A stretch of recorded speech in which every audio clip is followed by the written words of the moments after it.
All right, it's just me, it's Webster, the radio guy. Welcome to another pod/vodcast of Be Inspired. It's our continuing mission to seek out inspired people behind inspired places in Perth and the surrounding Shire. And that's where you find us today. We are really out in the Shire. We're in Highlands, Perthshire, about 24 miles away from the city. And you find us at a beautiful location tucked away near the banks of the River Tummel. We've got the Pitlochry Festival Theatre. Shall I say that again? It's only the Pitlochry Festival Theatre we've arrived at. It's had a facelift, and luckily I'm here with the artistic director, Elizabeth Newman. Put it right there, Liz. Hello. Although you strike me as a person that probably doesn't like a Liz or a Lizzie. Just feel whatever makes you happy. Oh, well, no, you. It's whatever makes you happy. Elizabeth, I think it's a bit more class and it's a bit more thesp, isn't it? Well, do you know what? I've been called many things during my career, but I do like an Elizabeth, that's for sure. Well, tell me, let's get stuck in about your background first. How long have you been at the Pitlochry Festival Theatre, and how did you get involved in this kind of thing? Yeah, so I've been at Pitlochry Festival Theatre for 4 years now, and before that I was running a theatre in Lancashire, in Bolton, and then before that I was running a small theatre in London and a touring company. Wow. So I've kind of worked my way up, and now I'm very lucky to live in Pitlochry, literally by the river, like the theatre. I live just a stone's throw from the theatre, and it's a beautiful place to live, and it's a fantastic theatre to work at with amazing people and brilliant audiences. And that's the end of the podcast. Thank you for listening. No, because that's why we're here. We'd want to shout about Pitlochry Festival Theatre. It's had a facelift recently as well, and it looks more beautiful now, especially with the sun shining right now. Cut to shots of the sun shining, and around Pitlochry Festival Theatre, they'll do that. So, I mean, you must be on cloud nine then, coming up here and living in this part of Scotland. Yeah, it's a beautiful place to live, and as you say, the theatre's had lots of redevelopment over the last few years. Some of it was because of what happened with COVID, and we're thrilled to be back open inside as well as outside, but we built an amphitheatre in our garden area. We've got a 6-acre botanical garden that you can visit as well as the theatre, and we also put up a bandstand and a riverboat on the bank of the River Tummel for people to watch shows as well. And then now we've reopened inside, and we've got 2 theatres indoors. So there's loads of spaces for people to come and visit, and lots of theatre to come and see. Yeah, and just on arrival here today, seeing all the families just going for a walk, it's enjoying the countryside. I mean, that's part of it all as well, because of the beautiful location you're located in. But let's go back to your past, because how do you get started at a young age into theatre? Because you told us the theatres you've run, but surely you start on stage. Do you do a bit of acting?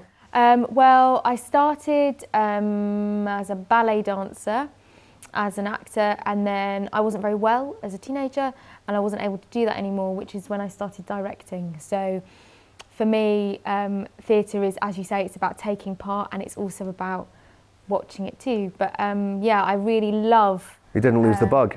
Yeah, I just really love people coming together to share a story, and that's really exciting to me, and it's a really brilliant moment when you enter a space and there's that buzz and excitement from the audience of something's going to happen, and there's that buzz and excitement from the actors and all the artists that have made it, and then they sort of meet, and then this magic thing happens. And that's what's been exciting about this summer, is seeing so much happening at the theatre, whether that be out on the lawn with Around the World in 80 Days, and that moment where the massive 5-metre hot air balloon starts to inflate and you watch the audience go, yes, we're flying back to Pitlochry.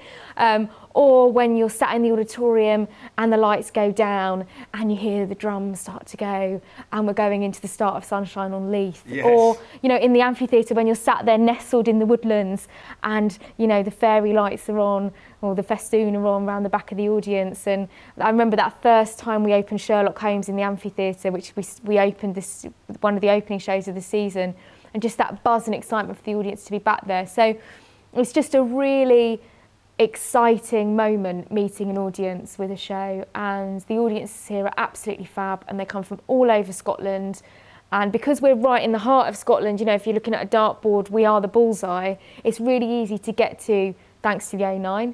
from lots of different places, really and it's really quick, and you can nip up from Perth, as you were saying. We're not even 30 miles from Perth, and you can whiz here and catch a matinee and whiz back and find yourself having dinner at Paco's, which is my favourite place to eat in Perth. Shout out Paco's. I love Paco's!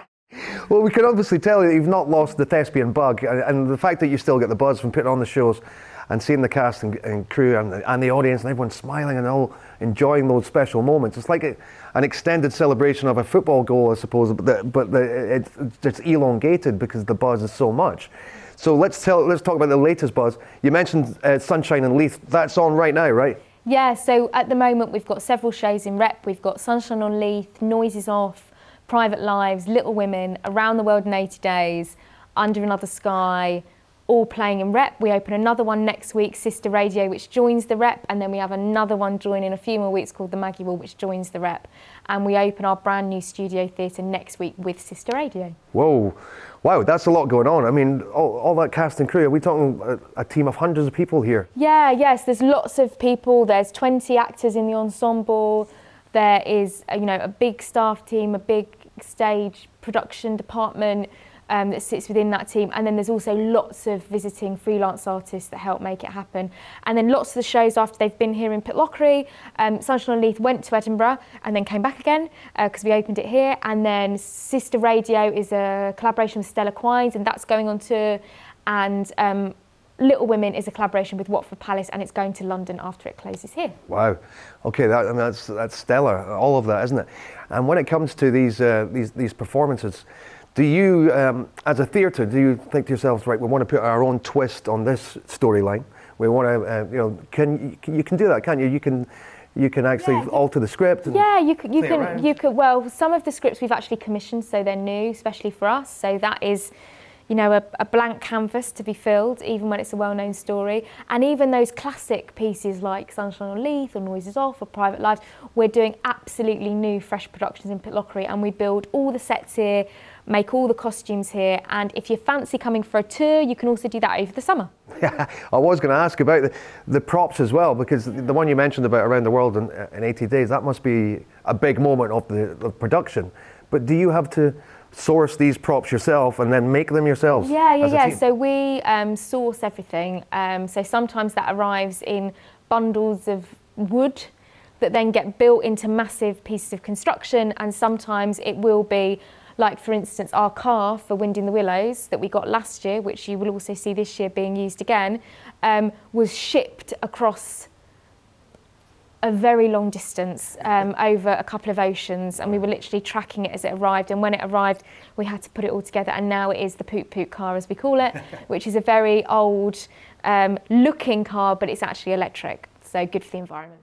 So I'm guessing as well that would be amazing, getting a tour around your back room and seeing all these props from previous shows. So you can absolutely come on a backstage tour, and we do them throughout the summer, and you can see all behind the scenes and how everything works. And the other thing to do is that in the autumn we're launching entirely new series of participation activities where you can come and get involved at the theatre, whether you be an adult, a child, a young adult, and do lots of different activities, which is another way of being part of it and getting a chance to perform or getting a chance to do something that you're interested in about the making of theatre.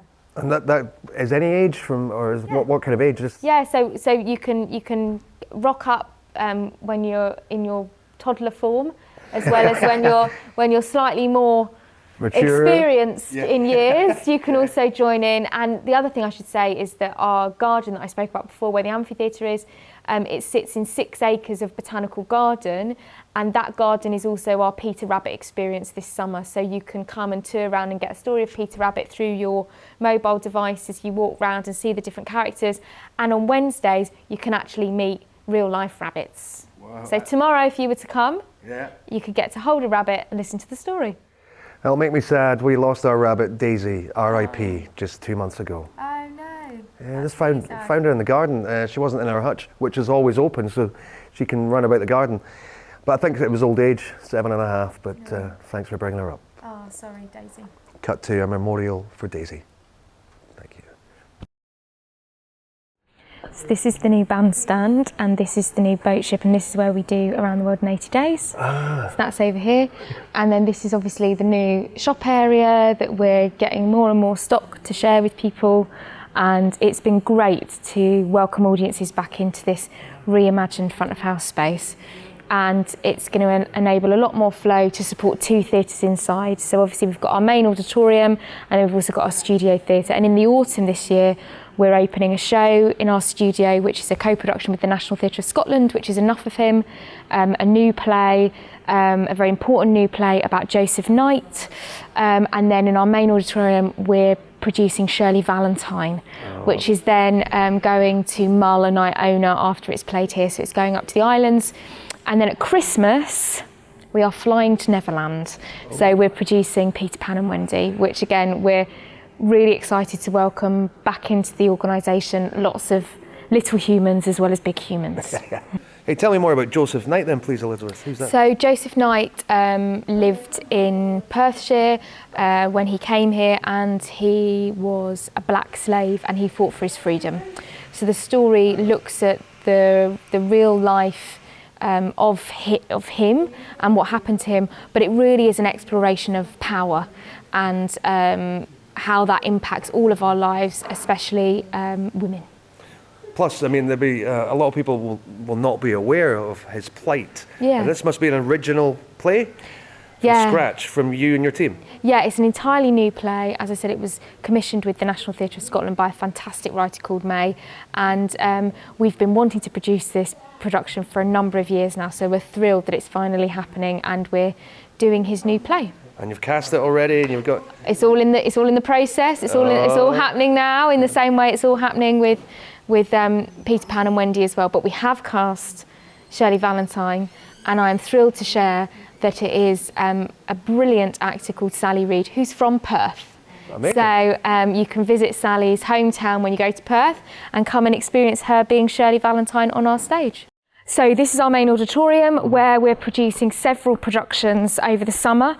And as I said to you before, we play our productions in rep. So what that means is we open several productions throughout the summer and then they alternate. So theoretically, you could come to Pitlochry and you could see a play in here and our studio and outside on the lawn and in the amphitheatre. You could essentially see 6 plays in 6 days. Wow. And is that one of the special offers you can do? You can like supply a pass or... Yeah. So you can book to come and see several productions over a couple of days or several days, as I said, 6 days, as I said before. But the brilliant thing about coming to Pitlochry is you get lots of different things. So on the one hand, you can see Private Lives, a Noel Coward one night, you can see a musical the next night, Sunshine on Leith, or you can watch Around the World in 80 Days on the lawn with your whole family, or on Sundays we also produce musical theatre and opera concerts, so you can also just come and enjoy a fantastic gig. And what's the stage set up for now? Because I'm pretty sure we will cut to pictures of... Well, I'm hoping we will, because that's the thing. Yeah. We are currently producing, what you're seeing now is the set of Private Lives, and that will play this evening. And then tomorrow we will turn the set around and it will become Little Women. And we will also be producing Around the World in 80 Days outside. Wow, that's a lot going on. Yeah. Tell me more about, did you say Better Lives? Private Lives. Private Lives. Yeah, is yeah, that yeah. a comedy? Is it's a comedy. It's a comedy, and I certainly think we need a lot of comedy. So Noises Off and Private Lives are brilliant laugh out loud comedies. Private Lives is about what it says on the tin. It's about private lives. It's about 2 couples and their thwarted honeymoons when they wind up next door to the person that they've just got divorced from. Is this some slapstick as well? I would say it's definitely witty and there are a lot of people on the move. And then Noises Off is an out-and-out farce. There's a lot of door slamming, a lot of entrances, a lot of exits, a lot of sardines and a lot of laughing at brilliant actors working really hard. So they are definitely laugh-out-loud comedies. The only way to find out what that sardine reference is all about is to get your tickets exactly. for the show. Yeah. Thank you, Elizabeth. Thank you. Anyway, Elizabeth, back to the productions. So I'm thinking, like, just as you said there, a toddler form or a more mature form, they could turn up at Pitlochry Festival Theatre, say, hello, I'm here, I'm interested in being an extra in this show. Who can I talk to? Maybe not an extra. Not an extra, is that too much? Well, no, not at all. We do have certain productions, and we're going to have more next year that people can get involved in performing. But we certainly wouldn't call them extras. They'd be main front of focus. There's nothing extra about children or community participants. But yeah, there is opportunities to get involved. But what we're also looking at doing is more regular groups, which we did before the pandemic, that we needed to move online, and now we can bring them back to being in person. Well, thank you so much, Elizabeth Newman, the Artistic Director from Pitlochry Festival Theatre. It's been a pleasure catching up with you, and long may your run continue here as the Director. Put it there.